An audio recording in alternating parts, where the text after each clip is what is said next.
আপনারা দেখছেন Bengal Times নাও, সংবাদ মানেই সত্য।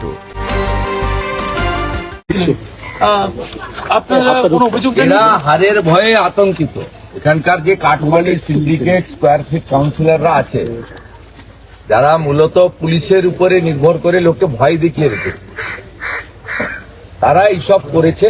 যারা করেছে আমাদের সিসিটিভি ছিল, আমরা ধরেছি এবং সামনে এনেছি।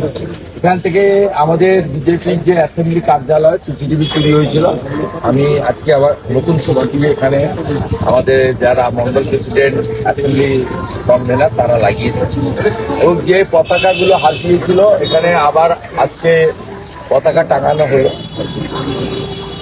এটা ভবানীপুর বিধানসভা মানে এখানে ভারতীয় জনতা পার্টি বা বিরোধী দল আসতে পারবে না। এখানে কাউন্সিলর আর পুলিশ যা বলবে তাই করবে, এটা হতে পারে না। আমি সেই কারণে এখানে এসেছি। সোশ্যাল মিডিয়া প্রেস তো আছে, ওটা সেফ জোনে করা হয়, কিন্তু মাটিতে আসতে হয়। মাটিতে এসে আমাদের বিজেপির মর্যাদার পতাকাকে পুনরায় টাঙালাম।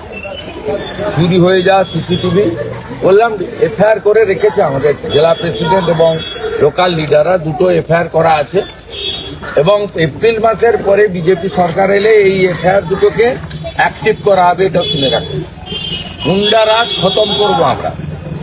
বিহারে অনেক আগে জঙ্গল রাজ শেষ হয়ে গেছে। নরেন্দ্র মোদীজি বলে গেছেন পশ্চিমবঙ্গে জঙ্গল রাজ নয়, মহা জঙ্গল রাজ চলছে।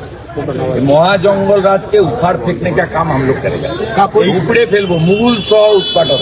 কাকলিয়া কাণ্ডে 17 জন ছাড়া পেয়ে গেল, মানে 23 জনকে গ্রেফতার করেছিল, তার মধ্যে 17 জন ছাড়া পেয়ে গেল। এখনো সোনাপক্ষ তো ধরা পড়লো না। বলবে না, ধরবে না তো। সোনা ভোট লুট করে, ভোট বালাই ভোটের জন্য। কারণ রাসবিহারী, কসবা এইসব জায়গায় সোনা পাপু বহু বুথ লুট করে। স্বাভাবিকভাবে ওকে লাইসেন্স দিয়ে রেখেছে। আমরা কয়েকদিনের মধ্যেই ডিসি সাউথের অফিস অনুপম ভট্টাচার্য জেলা সভাপতি ডাকবেন, আমি থাকবো।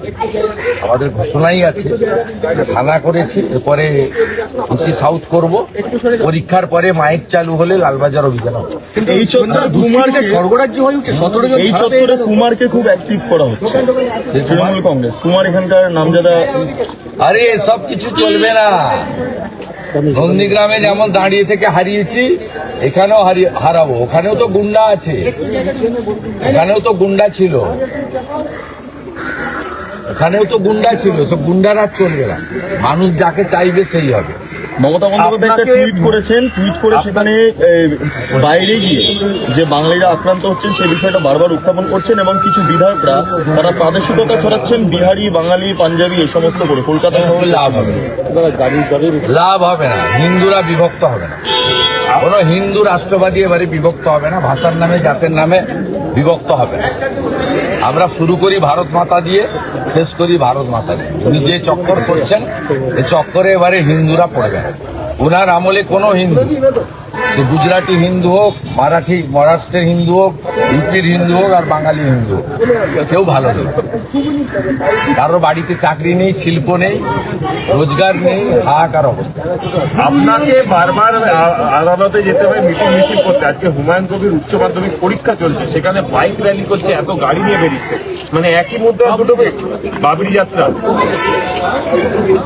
এই কারণেই পরপর 3 দিন বেলডাঙ্গাতে জাতীয় সড়ক, রেল মার্গ বন্ধ করে অত্যাচার হয়েছে। পুলিশ দর্শক, মুখ্যমন্ত্রী বলেছেন শুক্রবার দিন হবে। আমি এটা করতে পারতাম, মুখ্যমন্ত্রী নিজে বলেছেন। ওদের ক্ষেত্রে ছাড় আছে, ওদের ক্ষেত্রে ছাড় আছে। নামটা হুমায়ুন কবির, একটা বিশেষ সম্প্রদায়কে প্রতিনিধিত্ব করছেন। উনি আত্মসমর্পণ করেছেন ওদের কাছে। কিন্তু হুমায়ুন কবিরকে থ্রেট করা হচ্ছে। বিজেপিকে আনুন, বাবরের নাম মুছবে। মমতা থাকলে বাবরের নাম লেখা থাকে। তৃণমূলের তরফে বারবার বলা হচ্ছে বন্দে মাতরম আর না, আমি আরেকটা প্রোগ্রামে যাচ্ছি।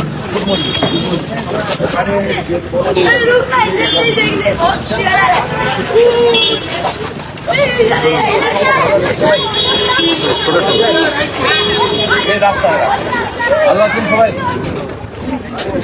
আছে আমার জন্য কিছু পরামর্শ কিছু আছে কিছু সাজেশন আছে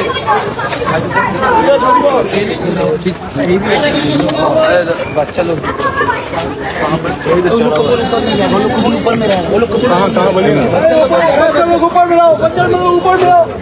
নমস্কার কোথায় किस तरफ है